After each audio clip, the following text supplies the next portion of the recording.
네, 이번 시간에는 81회 실무시험 한번 풀어보겠습니다. 81회 폴더 클릭해가지고 실행시키겠습니다. 수험번호 2두개 16개죠. 1두개 16개. 이름, 본인 이름 쓰시고요. 설치. 하면 뭐 또 짜근짜근 나타나죠. 여기다가 A형, B형, B형이고 감독관 번호 8503, B형이고 8503 엔터 하면 시험이 시작됩니다. 실무시험으로 바로 넘어가겠습니다.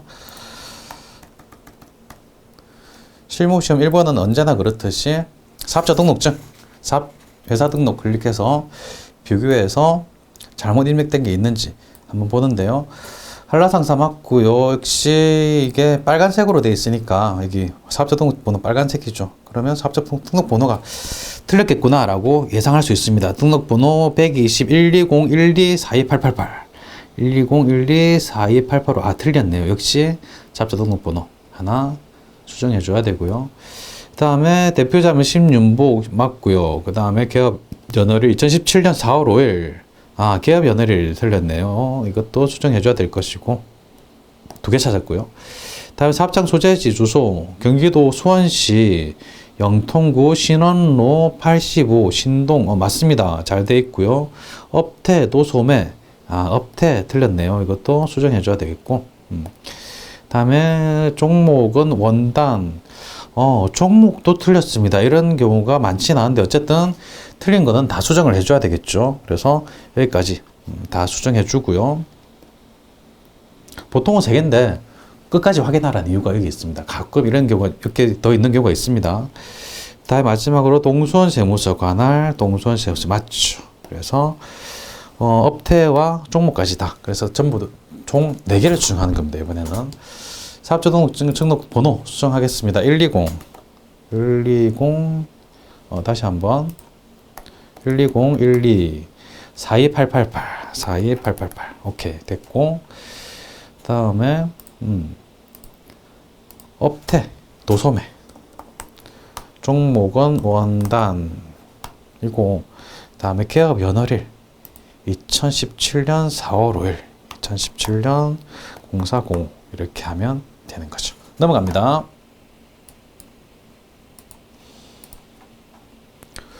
전기분 손익계산서라고 합니다. 일단 전기분 손익계산서 열어보겠습니다. 전기분 손익계산서 이렇게 돼 있고요. 하나하나 비교해서 틀린 거를 찾아서 수정해 주면 되겠죠. 보겠습니다. 매출액 1억 원, 매출 1억 원 맞고요. 상품 매출원가 1억 원, 1억 원. 상품 매출원가가 1억 원이야. 죄송합니다. 8천만 원, 8천만 원 맞죠? 기초 상품 재고액, 단기 매입액, 기말 상품 재고액은 여기 매출원가가 맞으면 다 맞는 겁니다. 넘어가시면 됩니다. 다음에 급여 1,000만 원, 급여 1,000만 원 맞고 복리후생비 400만 원, 복리후생비 4천만 원으로 잘못되어 있네요. 수정해 주면 되고요. 예비교통비 60만 원 맞고 차량 유지비 10만 원 맞죠? 소모품비 20만 원, 소모품비 20만 원인데 200만 원 잘못되어 있다. 또 수정해 줘야 되고 광고 선전비 30만 원 맞죠? 그 다음에 이자 수익 20만 원 맞고 이자 비용이 있는데 이자 비용이 없네요. 여기다가 이자 비용 적어줘야 되겠죠? 이자 비용 36만 원 여기까지 적어주면 되겠습니다. 그러니까 복리후생비 수정, 그 다음에 소모품비 수정, 그 다음에 이자 비용 추가 입력 이렇게 되는 거죠. 입력합니다. 복리후생비 4천만 원으로 적혀 있는데 400만 원으로 수정하고요. 그 다음에 소모품비 여기 있는 200만 원을 20만 원으로 수정하고요. 그 다음에 이자 비용 밑에 이자 비용을 추가로 이자 비용이 36만 원 이렇게 입력하면 되는 거죠. 마지막으로 확인하실 게 단기 순이익이 맞는지 464만 원이 맞는지 봅니다. 464만 원 맞죠? 금액 맞습니다. 오케이 좋습니다. 넘어갑니다. 확실히 넘어갈 때는 제대로 입력했는지 한 번씩 확인하고 넘어가시기 바랍니다. 3번입니다. 다음 자료를 이용하여 입력하시오. 신규 거래처이다. 거래처 등록 메뉴에 추가 등록하시오. 거래처 등록 여기 있죠? 클릭해서 들어가 가지고 입력하겠습니다. 거래처 코드 44300 여기다가 44300 하면 되고 동호상사 유형은 여기 동시입니다. 동시. 오케이. 동시고. 사업자 등록번호 여기 있죠. 124548166542. 124548166542. 오케이. 대표 성명 김동호. 업태는 업태 종목 여기 있죠. 업태는 도소매, 종목은 면직물, 도소매, 종목은 면직물.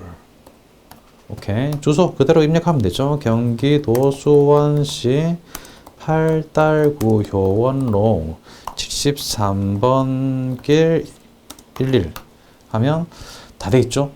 그리고 역시 확인하고 잘 입력했는지 확인하고 빠뜨린 거 없는지 한 번 더 확인하고 넘어가시기 바랍니다. 2번입니다. 당사는 신문사에 광고를 의뢰하고 광고비를 수표 발행하여 지급하였다. 다음 적요를 등록하시오. 광고 883번에 광고비를 등록하라고 합니다. 오케이. 그러면 일단 꺼주고 계정광고 적요 등록 여기 클릭해서 바로 찾아갈 수 있죠. 코드 833이라고 주어졌기 때문에 바로 833을 여기 입력하면 됩니다. 833 하면 광고 선전비 바로 찾았고요. 대체 적요 8번에 신문 광고비 지급. 대체 적요 8번에 신문 파렌터 신문 광고비 지급. 이러면 끝나는 거죠. 간단합니다. 넘어가겠습니다. 다음 문제는 일반 전표 입력 문제. 1번부터 보죠. 일반 전표는 7월 2일. 7월 2일.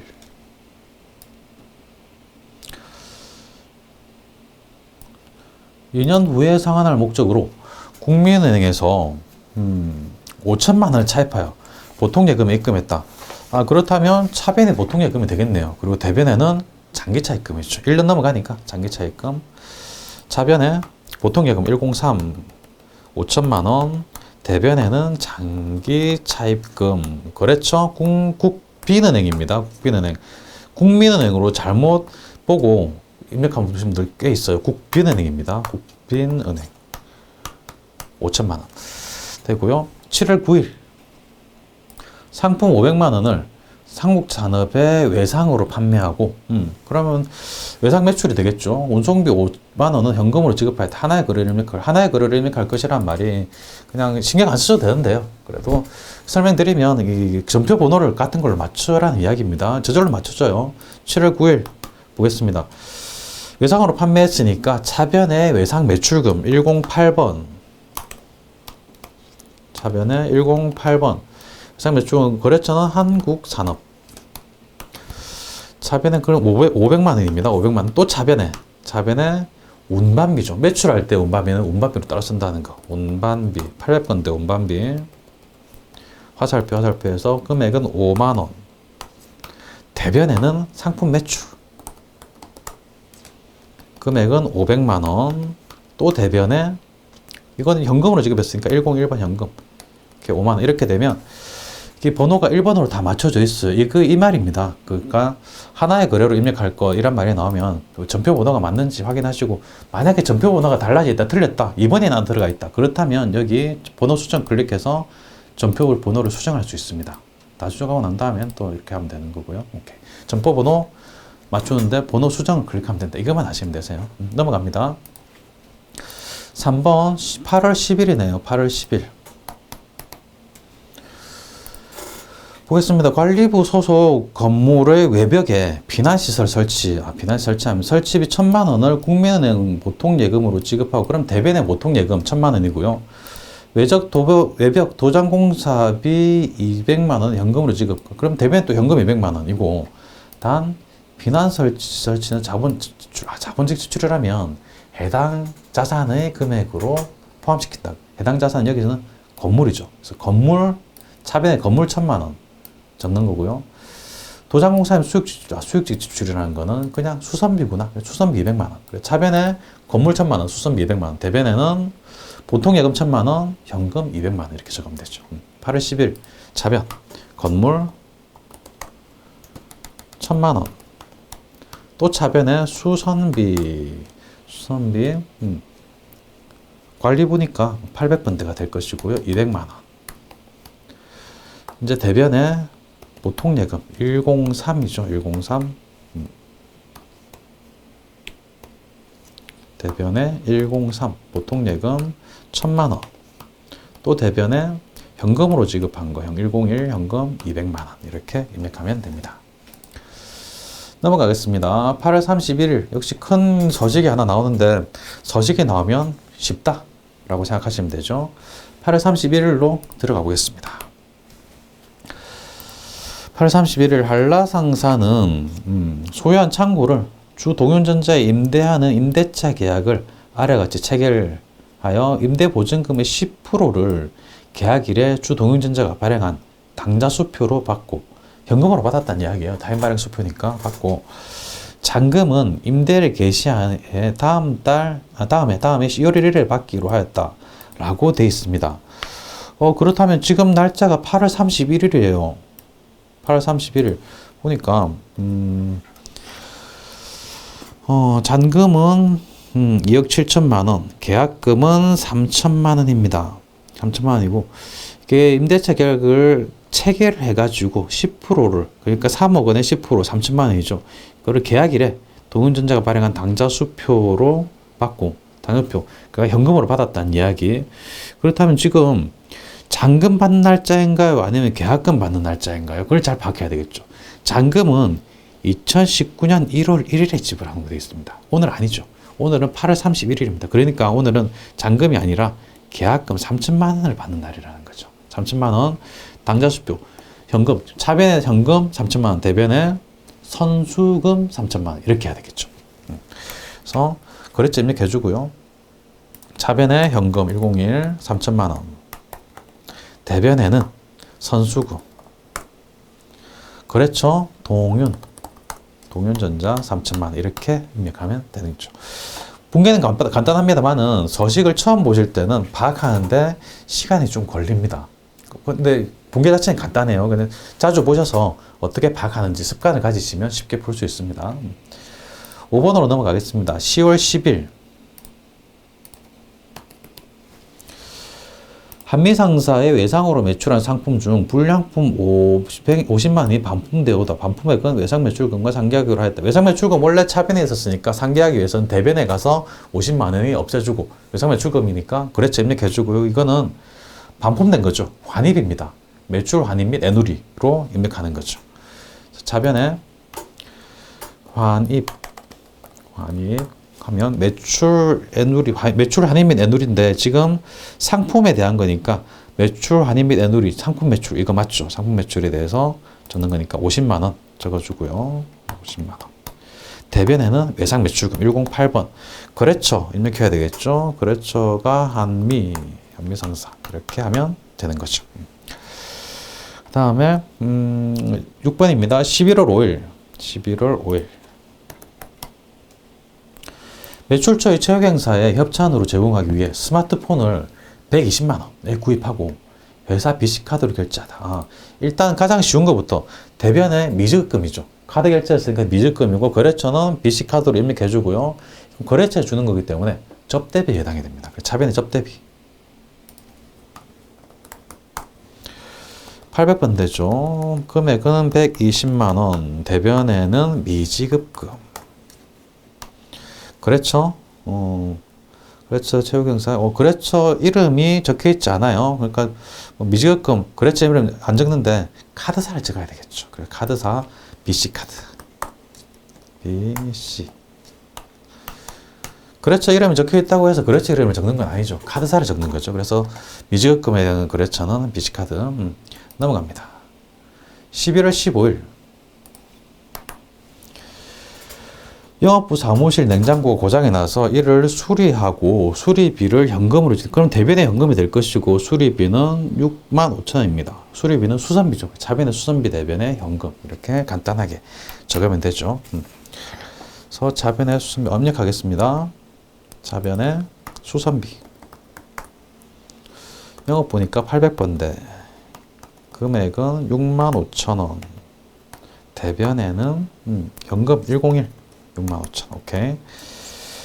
8번에 넘어갑니다. 12월 15일 판매장 직원 유니폼을 30만 원에 누리패션에서 제작하고 신용카드로 결제했다.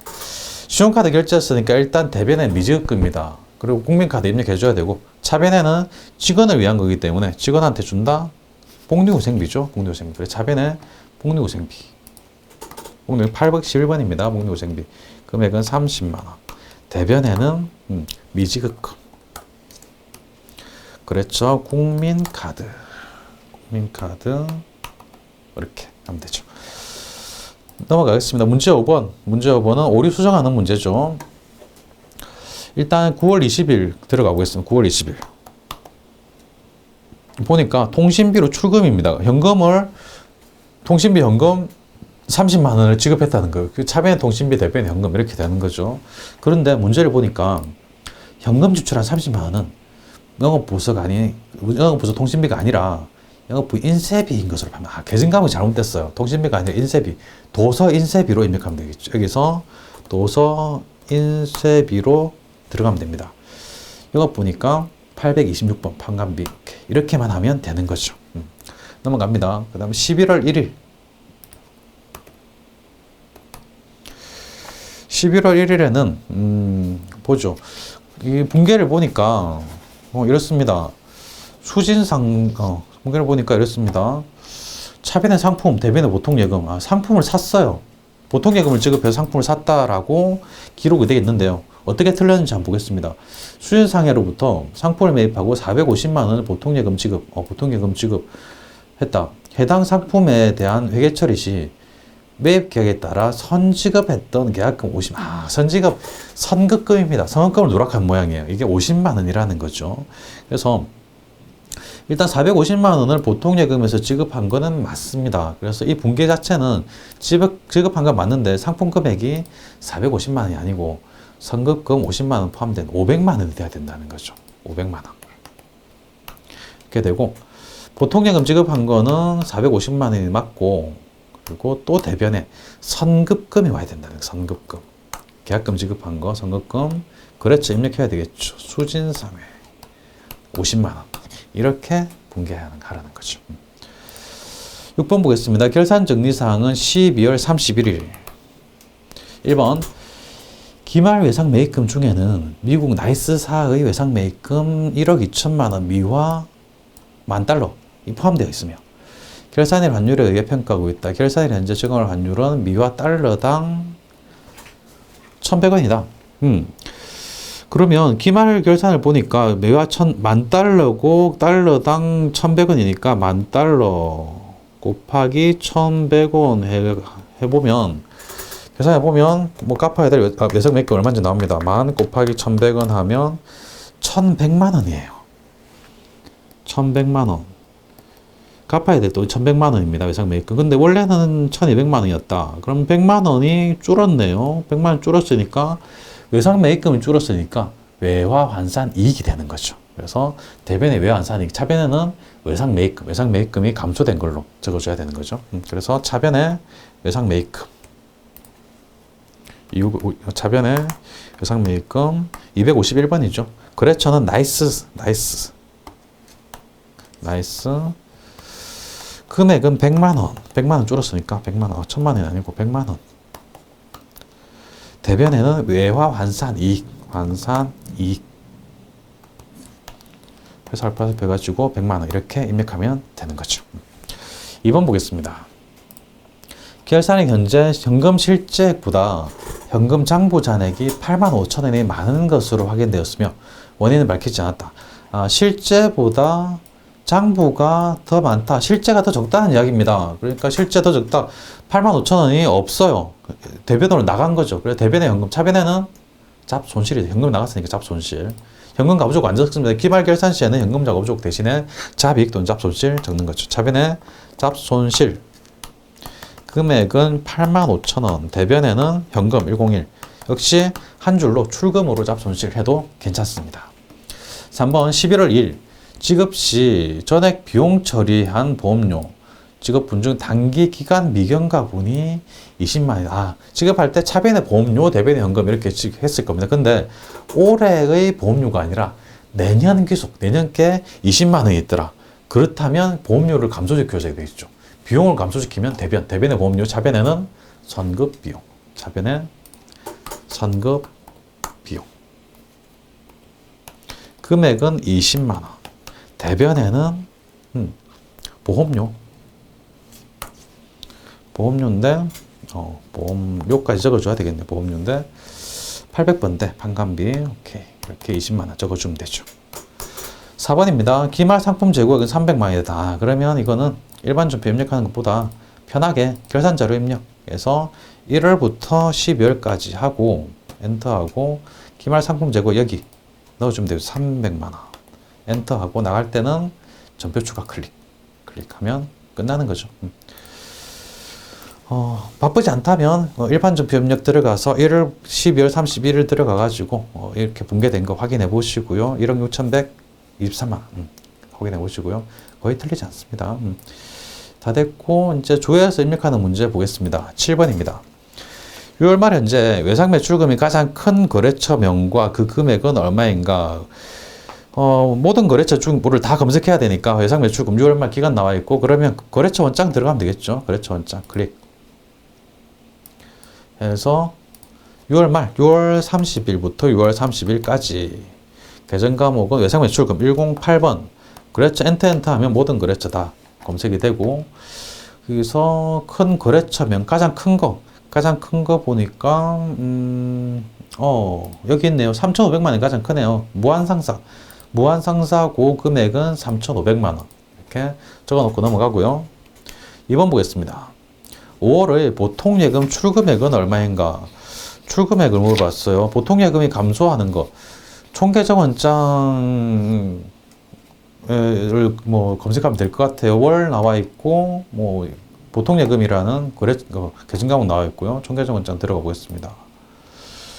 5월입니다. 5월 1일부터 5월 31일까지 보통예금 103번입니다. 103번. 보통예금은 자산이기 때문에 출금 그러면 감소죠. 감소는 대변, 자산의 감소는 대변. 그래서 487만 5천 원. 이 금액을 적어 놓습니다. 487만 5천 원. 그 다음에 3번 보겠습니다. 1월의 외상 매입금 지급액은 얼마인가? 역시 그 월이 나와 있고 구체적인 계정 과목이 나와 있기 때문에 역시 총계정 원장 들어가면 되겠죠. 1월입니다. 1월 1일부터 1월 31일까지 계정 과목은 외상 매입금 251번 하면 외상 매입금 지급액 외상 매입금은 부채이기 때문에 지급하면 감소하죠. 감소액은 부채의 감소는 차변입니다. 그래서 차변 금액 385만 원이 답이 됩니다. 385만 원 적어놓고 이제 마지막으로 이론 문제 답안 작성 클릭해가지고 이론 문제는 역시 이론 문제 풀고 나서 바로 클릭해서 입력해주고요. 금방 조회했던 거 입력합니다. 거래처명은 거래처명이 순간은 기억이 안 나네요. 거래처명이 거래처명이 무한상사 무한상사 금액은 3,500만 원. 이번에 보통예금 출금액은 487만 5천 원이었습니다. 487만 5천 원. 3번 외상 매입금 지급액은 385만 원. 오케이. 여기까지 하시면 되고 닫기, 확인, 마지막으로 노란 버튼 답안 저장 클릭, 확인 하고 USB 제출하면 되죠. 여기까지 하겠습니다. 수고하셨습니다.